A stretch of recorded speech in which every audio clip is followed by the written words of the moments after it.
Now, a day after Russia and Ukraine exchanged 206 prisoners of war, Ukraine claimed that there were 83 battles fought on the front lines of Pokrovsk and Kurakhove.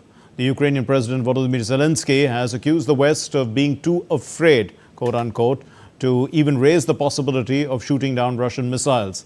As tensions rise amid NATO's vacillating stand on the extent of direct support to Ukraine, we take stock of the current state of play in the Russia-Ukraine conflict.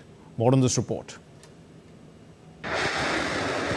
It's been 933 days since the war in Ukraine began. Russia's defense ministry on Saturday claimed that Russian forces had taken control of the Zelenoye Pavoy settlement in Donetsk region. Russia said their forces had repelled Ukrainian attacks from multiple settlements in the Kursk region, and that the aviation and missile forces targeted several Ukrainian military units in Sumy Oblast. The Ukrainian side reported 83 battles on the frontline areas. They said the frontline remained complex and tense, especially in Pokrovsk and the Kurakhove. The Ukrainians said that they continue to resist the Russian advance and disrupt their attack plans. Faced with massive Russian attacks, Ukrainian President Volodymyr Zelensky accused the West of being too afraid to even raise the possibility of shooting down Russian missiles and drones that are targeting Ukraine. He was speaking at the Yalta European Strategy Conference in Kyiv. Russia is sending tactical messages that seem to be restraining the US and its allies from allowing Ukraine to use long-range missiles to target Russian territory. The latest signal after Putin's warning on Thursday was Russia's top security official, Sergei Shoigu, visiting Pyongyang on Saturday.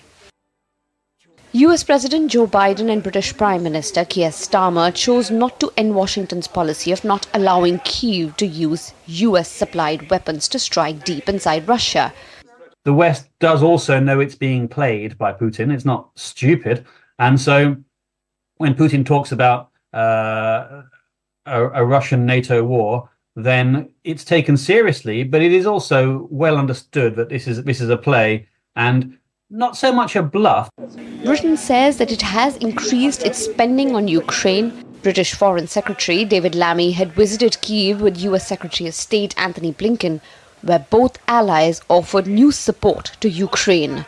Of course, we're discussing with allies a range of systems to ensure that we assist Ukraine in getting through the winter and repelling some of the worst action and aggression that we've seen from Putin in recent times.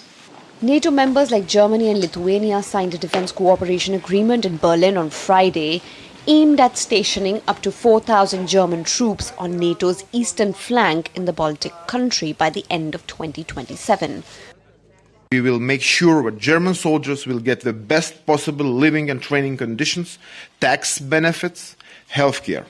For families who will come to Lithuania with their kids, will be ensure German-Lithuanian education. While the tensions rise, there was also a time for relief for both Russian and Ukrainian prisoners. The two warring parties conducted a major exchange of 206 prisoners on Saturday. This is their second such swap in 2 days, following negotiations which are mediated by the United Arab Emirates. Bureau Report, DD India.